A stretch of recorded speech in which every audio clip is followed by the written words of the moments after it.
अस्सलामुअलैकुम dear students, complex analysis 2 lecture 2C में आप लोगों को खुशामदीद कहता हूँ।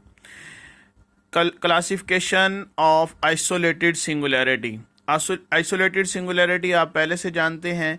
उस सिंगुलैरिटी को isolated singularity z is equal to a पर ऐसी singularity function f of z की जिसमें हमारे पास z is equal to a पर तो फंक्शन एनालिटिक ना हो, लेकिन z is equal to a के सारे नेबरहुड पर फंक्शन एनालिटिक हो, तो इसको कहेंगे कि z is equal to a पर function f of z has singularity. This singularity is called isolated singularity.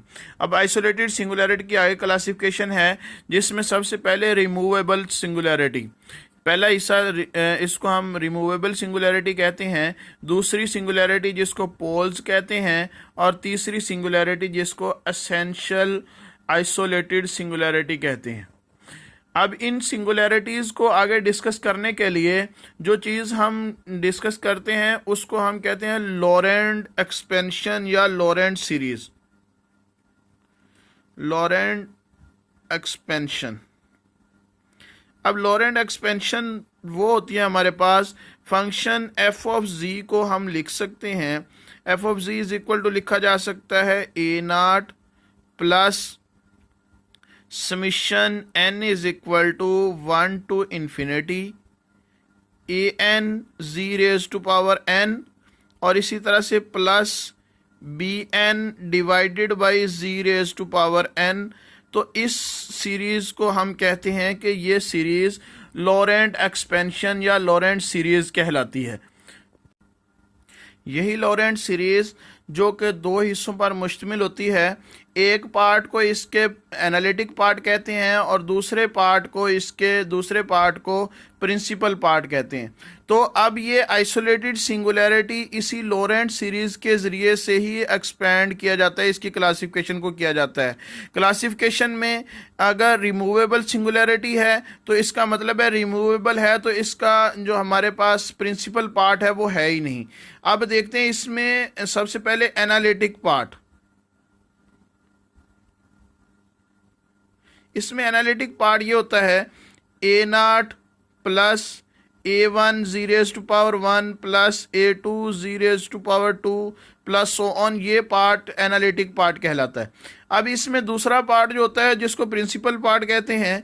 अब इसका प्रिंसिपल पार्ट ऐसा होता है b1 plus b1 divided by z plus b2 divided by z square plus b3 divided by z4 and so on.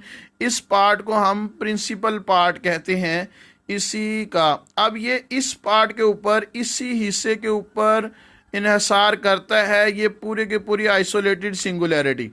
अगर ये पूरे का पूरा पार्ट हो ही ना, has no term in principal part,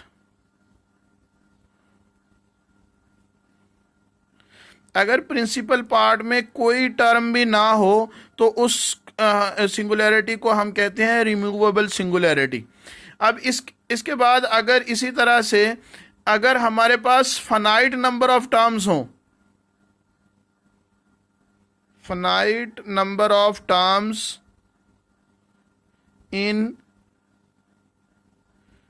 principal part, अगर प्रिंसिपल पार्ट के अंदर फाइनाइट नंबर ऑफ टर्म्स हों तो उसको हम कहते हैं poles.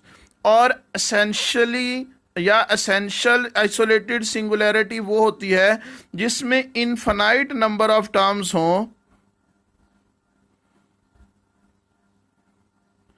In principal part of Laurent series.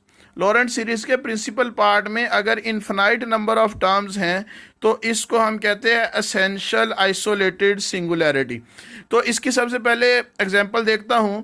जैसे कि हमारे पास है एक फंक्शन जो कि आसान सा फंक्शन है जिसको मैं sine z divided by z लिख सकता हूं। अब ये देखें, ये रिमूवेबल सिंगुलैरिटी है। अब साइन जी को मैं लिखा जा सकता है, अगर मैं एक्सपेंशन शक्ल में लिखूं तो इसको मैं लिख सकता हूं G plus G square plus so on, इस तरह से लिखा जा सकता है। इसी तरह से अब मैं 1/z को इसके साथ मल्टीप्लाई कर दूं तो इसमें ये प्रिंसिपल पार्ट है ही नहीं, प्रिंसिपल पार्ट इसमें ख़त्म हो जाएगा, तो ये रिमूवेबल सिंगुलैरिटी है। इसी तरह से जिसमें फाइनाइट नंबर ऑफ टर्म्स होंगी प्रिंसिपल पार्ट के अंदर उसको हम पोल कहेंगे, और जिसमें हमारे पास इनफाइनाइट नंबर ऑफ टर्म्स होंगी प्रिंसिपल पार्ट में, यानी कि बटे की शक्ल में जी या जी की पावर में आता जाए, तो उसको हम एसेंशियल आइसोलेटेड सिंगुलैरिटी कहेंगे। तो आज तक के लिए इतना ही। अल्लाह हाफिज़।